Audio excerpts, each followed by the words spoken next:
We know that cells, all cells, I like to make the analogy between cells and a human being. I've been doing that. Cells go through stages I mentioned the other day, just like humans. Humans, we're born, we're infants, toddler, adolescent, juvenile, teenager, adult, middle age, old age, etc. Cells are the same way. No cells live forever. They go through a life cycle. So all cells go through different stages. They spend certain amounts in certain times of the stage. They have a G1 stage, S stage, G2, and finally the last stage where they divide. G is for growth, G1, growth 2. S is for synthesis. So I'm going to give you an example. I'm just going to make up some cells and kind of give you just to give you an idea here. I don't know exactly what cells they are. But maybe we'll say cell A, cell B. Cell A might stay in the G1 stage, I don't know, 20 hours. Might stay in the synthesis stage 10 hours. Might stay in this stage, let's say 25 hours. The M is usually for mitosis or meiosis, where it finally divides. That's the actual way it divides. That doesn't usually take very long. Let's say 2.0. So what have we got? 30, 55, 57 hours. Next one over here might take 18 here, and I don't know, 15 here, and 40 here. This should be something we could add up. So it takes an hour there. 40, 55, 65, 75, 73. So 74 hours before it divides. Do you get my point? It doesn't just continuously divide. And this, like I said, I just made these cells. These are imaginary cells.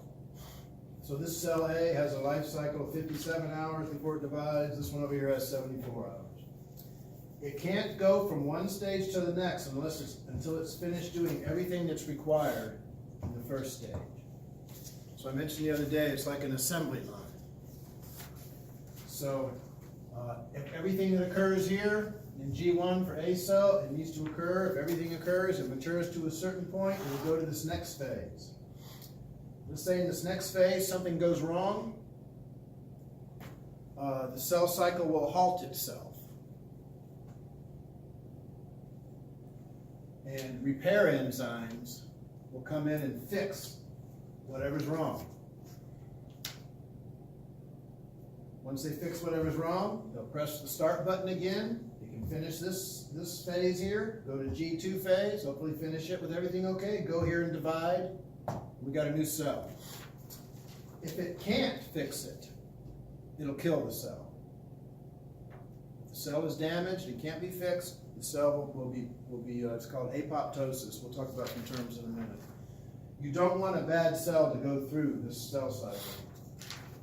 Cancer cells are bad cells that make it through the cell cycle.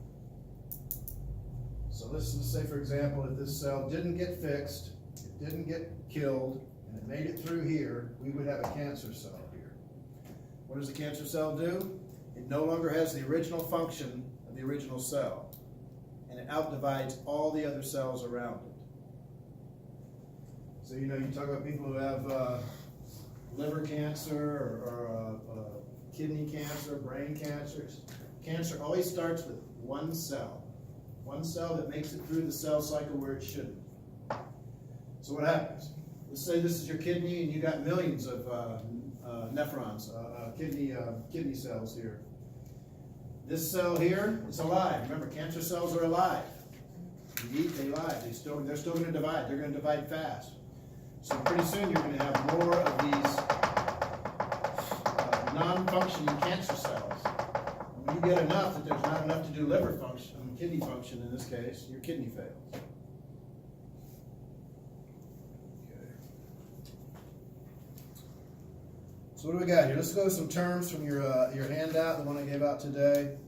Carcinogenesis. What does genesis mean? First book of the Bible, formation of, the beginning. Carcinogenesis is the development of cancer. Cancer we can define several ways. A genetic disease requiring a series of mutations at the back of your handout. Give them a definition here. Term used for diseases in which abnormal cells divide without control or are unable to invade other tissues. Cancer cells spread to other parts of the body through the blood and lymphatic systems. Cancer cells that metastasize, if they move from the original location to lodge in other parts of the body, are particularly harmful because they've already beaten the body's line of defenses in the blood and lymph and are therefore hardier than other cancer cells. We'll talk about that in a few more minutes. Okay, tumor is an abnormal mass of cells. It can be benign, which means kindly, which means it's not a bad tumor, unless it's in the wrong place. Or it can be malignant. A malignant tumor is a cancerous tumor. If I wasn't wearing a jacket, I've got some lipomas. You know what those are in this class? It's a fatty tumor, lipid lipomas. I've had them cut off, they get sent off for biopsies. Thank God they're not malignant. So there's different types of tumors. I had a big one cut out right from my back. It was real close to my backbone. It was growing, and I was afraid and they were afraid it was about the size of it was bigger than a golf ball. And it could, even though it was not malignant, it could have grown into some tissue and caused problems. So my doctor didn't mess with it. He sent me to a buddy of his who was a plastic surgeon, said he wouldn't even leave a scar, and he's right. There's not even a scar back there. But so benign tumors can cause problems. Okay, we've got something on the front page of your handout here. Angiogenesis, a term there in bold. That's the formation of new blood vessels. Cancer cells and tumors are insidious. They can reroute blood vessels to supply themselves. Metastasis, I mentioned earlier. That's when, let's say you've got cancer here in the kidney. One cancer cell can just break off, get into the bloodstream, go through the bloodstream and lodge in another organ, usually a highly vascularized organ, like the liver, the brain, the lungs. And think about it, when something metastasizes, we haven't talked about the immune system yet. But anything foreign in your blood is going to take care of it. Whether it's a bacteria, a virus, a piece of asbestos, a cancer cell floating around in your blood is going to be eaten up, killed by your body's natural defenses.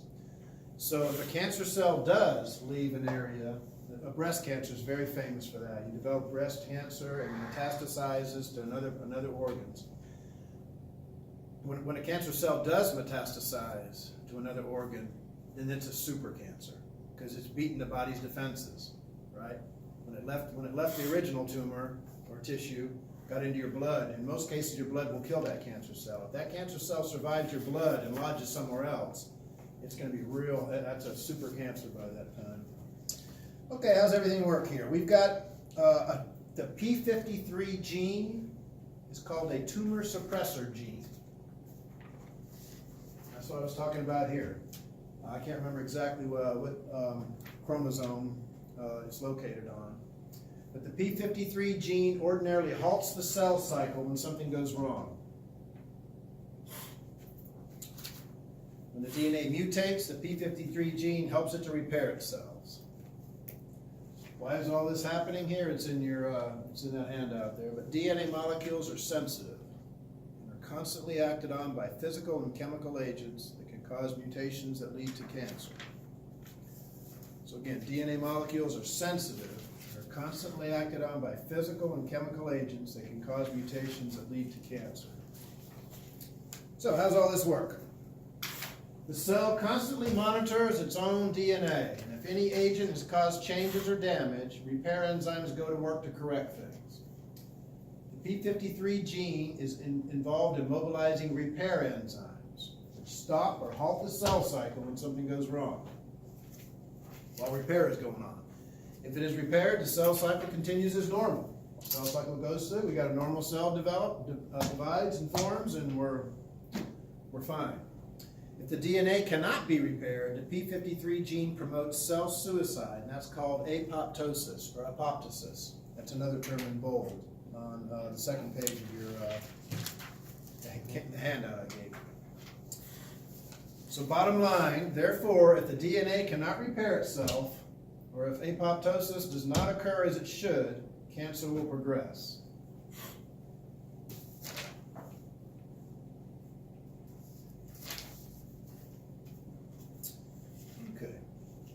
And as I mentioned, almost all cells, as I mentioned the other night, almost all cells divide during a cycle that has these 4 stages. Different types of cells stay in certain stages longer than others. Now, for example, I mentioned some of the skeletal muscle cells and nerve cells. I mentioned this the other night. They're arrested. They stay in the G1 stage. They never get past here. Those cells never divide anyway.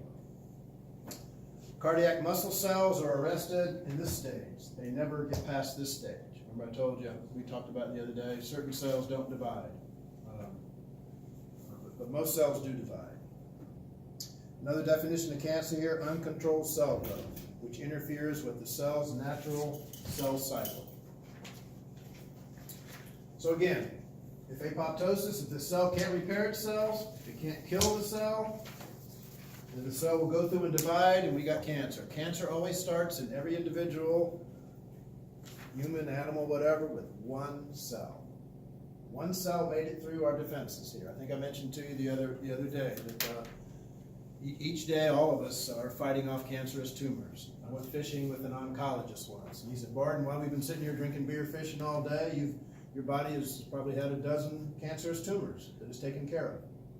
Your body's cells are dividing all the time. Mistakes happen all the time. Remember, we just read that to you. The DNA molecules are sensitive and are constantly acted by physical and chemical agents that can cause mutations that lead to cancer. It's a lot of cells dividing in your body, a lot of mistakes happen. Your body knows that. It has a fail-safe system for fixing that. But sometimes we don't know. Something will slip through. Some people may be genetically predisposed to something. We're going to talk about some of the risk factors now. I mean, you're a smoker, a drinker, eat the wrong foods, occupational hazards. There's all sorts of things that can cause cancer. Okay, so let's look at some of these things. Again, it's in your handout there. There's 3 general groups of things that cause cancer. We call them mutagenic carcinogens. Radiation, organic chemicals, and certain viruses. Let's start talking about radiation first. Ultraviolet light from the sun. It still surprises me. I was driving by a tanning salon just a few months ago and saw, I guess it was probably last winter, and I saw a woman walk out and tan. I'm thinking to myself, who still would go into a tanning booth knowing that it causes skin cancer? We all know tanning booths cause skin cancer.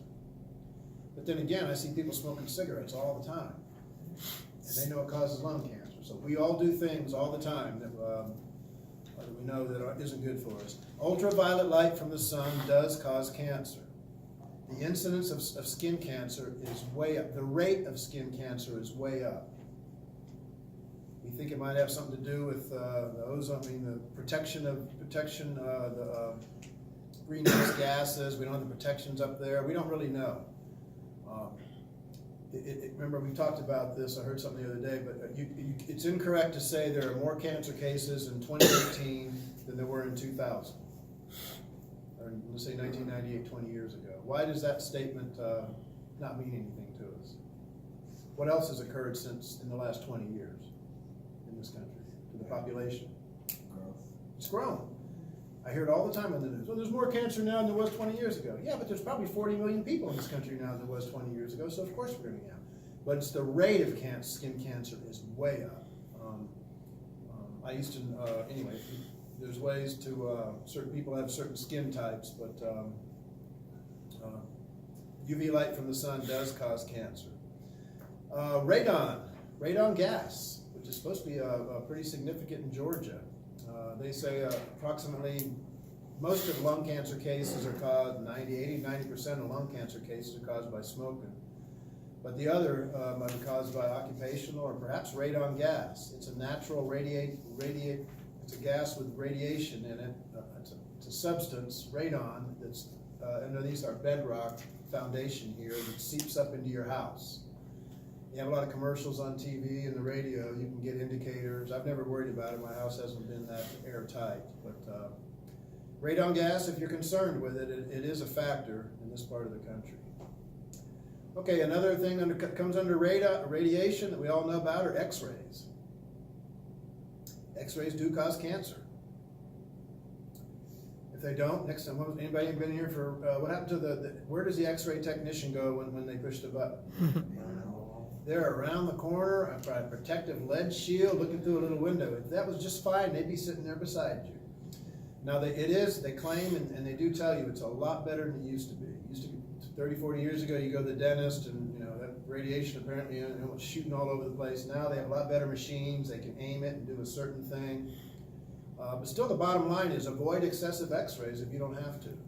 My dentist, I used to go in for a cleaning every 6 months, and he wanted to take x-rays every 6 months. I said, why? He said, to see if you have a cavity. I said, let's see, cavity, cancer. I'll let you x-ray my teeth about every year and a half, not every 6 months. So use common sense on something. Obviously, if your child's got an accident and bones are different, you're going to have x-rays, but just remember that x-rays are not necessarily, they're not safe. They're not completely safe. Another thing, radioactive materials. The Simpsons TV show is in the credits in the beginning. He works in a nuclear power plant. He's got a big chunk of uranium in his back pocket, and that wouldn't be a good thing. People that work in nuclear power plants, it's very dangerous, right? I think we already talked about this in ecology. Chernobyl, we don't know what happened over there, but back in 2012, when we had the tsunami that flooded the reactor in Japan, caused it to melt down, they have a lot of people died. We don't know exactly, and of course, we don't know with Chernobyl how many people died afterwards from radiation. But they have condemned 25 miles around that town and that reactor, and no one will ever live or go in there ever again. So radioactive materials can be a mess. We talked about that earlier, nuclear power. What do we do with radioactive waste? Right now we have nothing to do with it. It stays around forever. It goes out west. In our country, it goes out west. We bury it in caves. That's not treating it. Anyway, they had that movie back in the 50s. It was a science fiction movie in the late 50s. They wanted to play like they were on the moon, so they went to Los Alamos and they played around in the nuclear dust, radiation dust, leftover stuff. And anyway, just about all the actors in that movie died. It was Steve McQueen and John Wayne. I don't know who all was in there, but they all seemed to get cancer later on. I guess the bottom line is, if you don't have to work around radioactive material, don't. Or be careful if you do. Okay, some other things that cause cancer: organic chemicals, tobacco. Tobacco is a known carcinogen. I'm a lot older than most of you. I remember when we did not have the scientific proof. My dad told me they called them coffin nails back in World War II. Cancer sticks, coffin nails. But we did not have I know through the 70s they put cigarettes in your C rations in the military. I don't think they do that anymore. Smoke them if you got them. But tobacco smoke is, anyway, it was 1960, I think it was 1970 when they finally came out with the scientific proof. Remember that we had the scientific proof, and that's when they took before that, every other commercial on TV was a cigarette commercial. If it was a menthol, it was a young couple by a green stream, and then green, everything, they make everything look nice. The Marlboro Man, they made smoking cigarettes look nice. But after that's when they put warnings on all cigarette packs. Before that, I mean, they couldn't do that. If you think about tobacco use, maybe your great-great-grandfather on a farm around here in Alabama, Georgia, South Carolina, 40, 50 years ago, grew his own tobacco. He didn't add additives to it. It wasn't pre-rolled. Maybe he had to smoke it out. He had to roll his own or smoke it out of a corncob pipe. He probably didn't smoke as much because of that. Cigarettes are supposed to have what? A couple 100,000 different ingredients added to it, known carcinogens such as benzene and other things. There's stuff in there to addict you. There's stuff in there to make it burn right. There's glues in there. Filters, rolled up cigarettes is a relatively new thing. They were unfiltered first through maybe the 40s. I think filter cigarettes didn't come out until the 40s or 50s. So once you can go buy a pack of 20 of them and smoke them. I mean, I've known people smoke 3 packs a day. Worst I ever heard was John Wayne smoked 6 packs a day. He was dead by age 60 of one cancer, one lung got taken out, and then the other. You pretty much have to be lighting one off another and not sleeping very much to smoke 6 packs a day. But when I smoked, a pack a day average. If I was drinking, maybe a pack and a half. But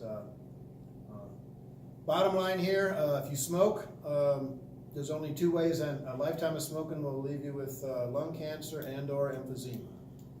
I've seen people die of it. It's a horrible way to go. So if you smoke now, smoke while you're young, but try to quit before you get older. It's not, if you want to stick around to see your grandkids play football, etc. Certain foods. Let's look at the back of your handout I gave you there. I don't know about you guys, but I like pork foods. Nitrites, bologna, ham, cold cuts, hot dogs. They all contain nitrites, sodium nitrites, which are preservatives, which are known carcinogens. So I mean, it should be okay. A pickle loaf, olive loaf, salt-cured or pickled foods may increase the risk of stomach and esophageal cancer. Smoked foods such as ham and sausage contain chemical carcinogens similar to those in tobacco smoke. Nitrites are sometimes added, almost always added to processed meats, for example, hot dogs and cold cuts and other foods to protect them from spoilage. As mentioned previously, nitrites are converted to nitrosamines in the digestive tract and can lead to cancer. I do see some stuff now. You can buy ham that's no nitrites. It's not cured with anything. Hot dogs, but you got to use it quick, within 4 or 5 days. It costs more, so keep that in mind. Certain foods do cause cancer. All right, let's talk other organic chemicals. One of the big lists is pesticides and herbicides. Pesticides kill animals, and generally invertebrates, insects. Herbicides kill plants along the side of the road. I had a lecture 20 years ago in a class up at UGA, and I was in grad school then, I think. The professor said herbicides do not cause cancer in humans and animals, because herbicides have a mechanism that works on plants. That didn't sound right to me from my work experience. After that lecture, I went right off campus. My ex at the time was working at, she was an analytical chemist at EPA. And I asked her, I said, do herbicides cause cancer? I said, I just came from a lecture where the professor said herbicides don't cause cancer. She said, au contraire, they do. And she mentioned specifically 2,4-D. 2,4-D is a type of herbicide. When you drive around in the summertime, you're driving around town and you get a whiff of that little chlorine smell. Reminds you of that smell when you used to run through the sprinkler when you were a kid. That was chlorine. When you're riding down the road now, no, it's 2,4-D chloro something or other. It's what they spray on the side of the roads to kill the weeds, so they don't have to cut, so you don't have animals right on the side of the road running in. Every time I drive down the road and smell that, I roll up the windows, turn off my vents, and hold my breath. That's 2,4-D. It is a known carcinogen. I smell it all the time. The last place I lived, I'm sure they're still doing it where I live now. I live in the country. When you live in the country, even if your house is back off the road, your mailbox is right on the road. I came home one day from lunch, just happened to get in the back of the sprayer.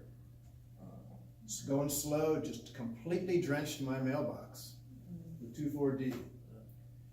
There was a curve right after that. If I'd have been a half a minute back of them, I wouldn't have seen it. What do? As soon as I pull in, I check my mail. I have 2,4-D all over my hand. I wouldn't know it. I pick my nose, I eat my sandwich, I go home, I pet my pets. I came home another time and they were in my driveway up there turning around. They were I guess turning around or taking a break or something, and they had 2 guys in the front, all the guys in the front. The guy in the back was sitting with a sprayer. Big old corn-fed country boy, about an 18-year-old up back there. I just walked, his jeans were completely soaked in this stuff. And I didn't care what that. I walked up to him and said, do you know that stuff that you are spraying causes cancer, and it's not supposed to touch your skin? They didn't know.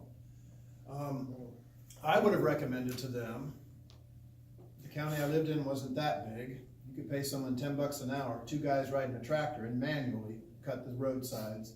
Think about all those known carcinogens. What happens when it rains? Where can that make it? Right into the local, it's going to wash into the local creek, and maybe get into the groundwater, get into our water. So herbicides do cause cancer. Be careful when you spray them. Pesticides, now pesticides are really deadly. It takes a lot more to kill an insect than it does us. They're hardy animals. They're different than us with that chitinous exoskeleton. All the companies, Raid, Orkin, they have these cute commercials on TV telling you how wonderful everything is. Pesticides are really, really bad for you. I don't use them. I haven't used them in a million years. Not in my garden. Nothing. I'll grow an extra row for the bugs. If I'm growing 3 rows of bush beans, I'll grow 4 rows of bush beans. If I'm going to do 3 or 4 mounds of the squash, I'll do an extra couple mounds. I'm not going to spray any toxic stuff. I'll grow a little extra for the insects. Now, towards the end of the year, things can get kind of bad on insects, but you replant or let them have it. I don't use anything in my house. I never spray before I go out. I see people all the time, right? It's picnic. Little Johnny and Susie are going outside. Let's just spray them anyway, just in case there's insects out, mosquitoes out there. Don't. Wait until we go out there to see if there are. Then maybe spray. I still don't spray. I'll sit out sometimes. I like in the summer months. I like reading at the end of the day. It's my favorite time of the day. There's mosquitoes all over the place. I'm wearing a long sleeve shirt. I'm wearing long pants. I've got my collar turned up, and I'm still batting them away. But I'm not going to spray. I want to stay outside. Keep in mind this stuff does cause cancer. Do you know this? Remember you heard of those bug bombs? You can let off in your house. It sounds like a great idea. It's an aerosol. It's going to cover every inch of your house and get rid of every flea that's in the closet there, right? Well, think about this. You're not supposed to be in the house when you're doing it. It is an aerosol. It's going to go through your closet, your cabinets. Every single dish in your cabinet now is coated with a carcinogenic chemical, toxic, poisonous chemical. All of your clothes are soaked up in it. Every spoon and glass in your kitchen cabinet is now coated in that stuff. The walls of your house are coated in toxic stuff. Your carpet is coated. Be careful using those things. I think I told you I have a master's in entomology. You can't learn about insects. Entomology is the study of insects without learning a lot about pesticides. And pesticides can be very dangerous. They can, like I say, they get into the food chain through runoff, water, etc. So be really careful with pesticides. Okay, let's look at some of the things at the back where it says health focus at the back of this handout I gave you. Protective behaviors. These behaviors help prevent cancer. There is clear evidence that the risk of certain types of cancer can be reduced by adopting protective behaviors, including the right diet. Don't smoke. Cigarette smoking accounts for about 30% of all cancer deaths. For all cancer deaths. 90% of lung cancer deaths. Smoking is responsible for 90% of lung cancer cases among men and 80% among women. About 87% altogether. People who smoke 2 or more packs of cigarettes a day have lung cancer mortality rates 15 to 25 times greater than those of non-smokers. Cigars and smokeless tobacco, chewing tobacco or snuff, increase the risk of cancer to the mouth, larynx, throat, and esophagus. So, again, if you do smoke, it's hard. Do it while you're young. You can quit. It's not good to smoke. Don't sunbathe. Almost all cases of basal cell and squamous cell skin cancers are sun-related. Further, sun exposure is a major factor in the development of melanoma, and the incidence of this cancer increases for people living near the equator. We talked about that a little bit. Avoid alcohol, excessive alcohol. Cancers of the mouth, throat, esophagus, larynx, and liver occur more frequently among heavy drinkers, especially when accompanied by tobacco. Have you all seen those, I know the heavy-duty bars, not the ones that serve beer, that are nice little places with outdoor decks. The heavy-duty bars, there's no windows, they're blacked out. People in there are drinking, they're in there and all day long drinking whiskey, and just about every one of them's got smoking a cigarette too. And I don't know if it's not scientific, it's not a scientific thing, but I've known a lot of women who drank, who were bartenders, who were heavy drinkers, never heavy smokers, and a lot of them developed some type of cancer, and they're now deceased. I think the bottom line here, I think you see, is moderation in all things. You know, you can have a glass of wine here and there, you can get a buzz here and there, you can smoke a cigar here and there. But if you're going to do a lot of some of these things, it's going to catch up with you. Avoid radiation. Excessive exposure to ionating radiation can increase cancer risk. Even though most medical and dental x-rays are adjusted to deliver the lowest dose possible, unnecessary x-rays should always be avoided. Excessive radon exposure in homes increases the risk of lung cancer, especially in the cigarette smokers. It's best to test your home. Take the proper precautions. Be tested for cancer. Women, pap smears, breast self-exams, women and men, colonoscopies. I think they changed the guidelines. They said they wanted you to wait till 50 for a colonoscopy. I wouldn't wait. There's no reason to wait now. If you're in your 30s or 40ish, go ahead and have it. Men, prostate cancer, right? There's still a lot of people dying of prostate cancer. I have friends. There's two different ways to detect prostate cancer. They can take it from your blood, which is the PSA reading, or one of them. They say the most efficient way is the digital rectal exam. Your prostate is kind of peanut shaped. That's what they're feeling. The digital rectal exam is exactly what it sounds like. That's when the doctor puts on the glove, you bend over. What they're feeling is they're feeling for this ridge here. They get pretty good at it. I asked my doctor, I thought I asked him years ago how they practiced. I could have sworn he told me that they practiced on prisoners. But I asked him just last year, and he whispered in my ear, he said, we practice on each other in medical school. So at least the ladies, for once you guys got to go home early on. You didn't get probed on that one. It was the guys probing each other. But if they're good at it, it doesn't hurt. It's not. I hate it too. When I'm at the doctor every year, and he goes, "Okay, is that it? You okay on your prescriptions? Anything else?" And I go, "Well, I hate to say it, but you forgot mine." He goes, he didn't want to do it either. But there are certain things you can do to try to catch cancer early or prevent it.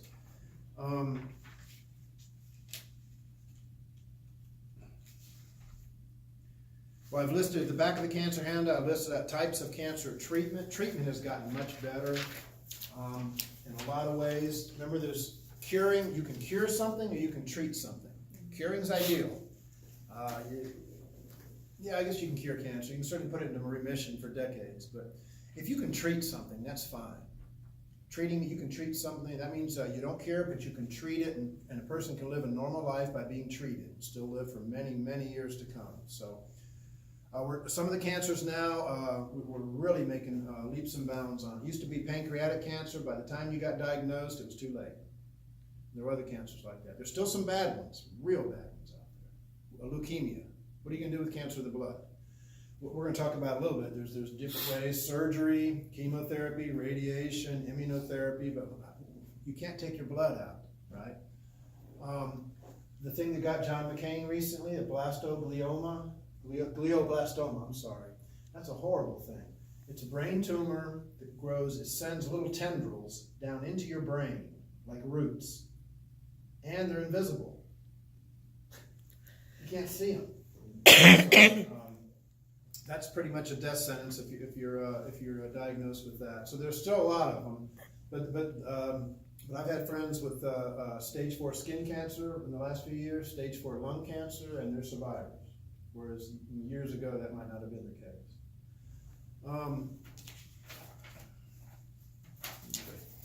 What else we got here in this handout? Just cut off a little bit. Be tested for cancer. Be aware of occupational hazards. Exposure to several different industrial agents such as nickel, chromate, asbestos, vinyl chloride, etc., and/or radiation increases the risk of various cancers. Risk from asbestos is greatly increased when combined with cigarette smoking. Asbestos, I used to work with asbestos a little bit. It was interesting. It was in tiles that look exactly like this. I think these probably don't have them because I think this building is new enough now. In the last 20, 25, 30 years, they don't do it, but you can't tell. And when they were in buildings, they were in all the schools and everywhere, government buildings. It was okay to leave them up there. It was only bad when you tore it down, tore the building down, when you got exposed and it could get into your lungs. All they had to do back then was wear a mask, double bag it in thick black plastic trash bags, mark asbestos on it, and it can go into the landfill. But still, be real careful. Obviously, anything that you work around. In the military, you guys are always exposed to quite a bit of stuff, just in general. I know there's still people from Desert Storm who were exposed to things that are suffering from, not to mention, of course, Agent Orange. I've known many people who were deceased due to supposedly due to Agent Orange. It was a defoliant used, you guys weren't fighting in jungles, I don't think, but in Vietnam there was a lot of it. And if you could defoliate the jungle, then you could see the enemy better, and they sprayed it right on top of everybody. I don't know anybody over there that didn't see it get sprayed, so not good.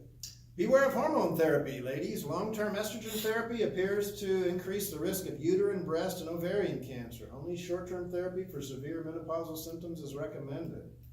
Is that like birth control? Yes, and others. But yes, you have to be a little bit careful of that too, right? I'm not as familiar with that as I should be. The right diet. Statistical studies have suggested that persons who follow certain dietary guidelines are less likely to have cancer. The following guidelines greatly reduce your risk of developing cancer. Let me say this now.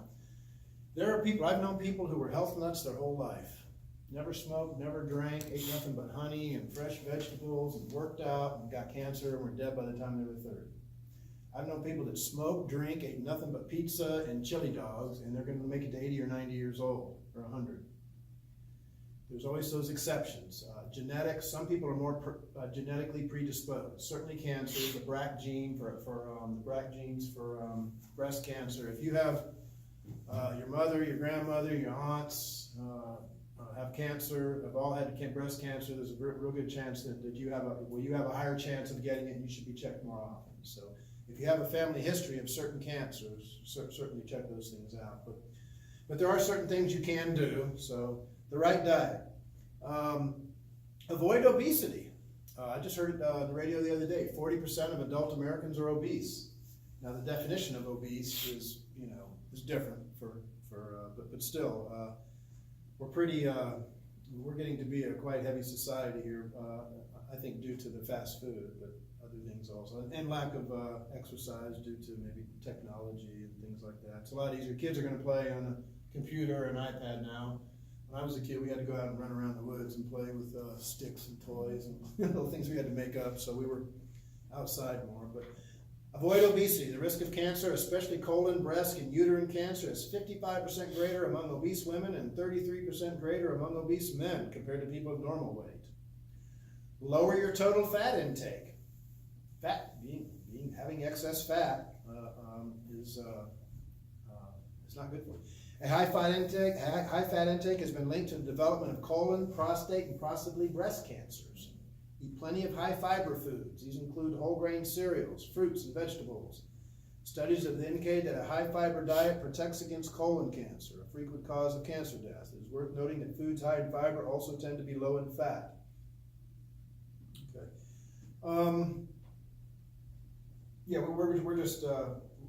We've really gotten heavy, and we didn't talk much about it, but the obesity rate in children is really what's staggering.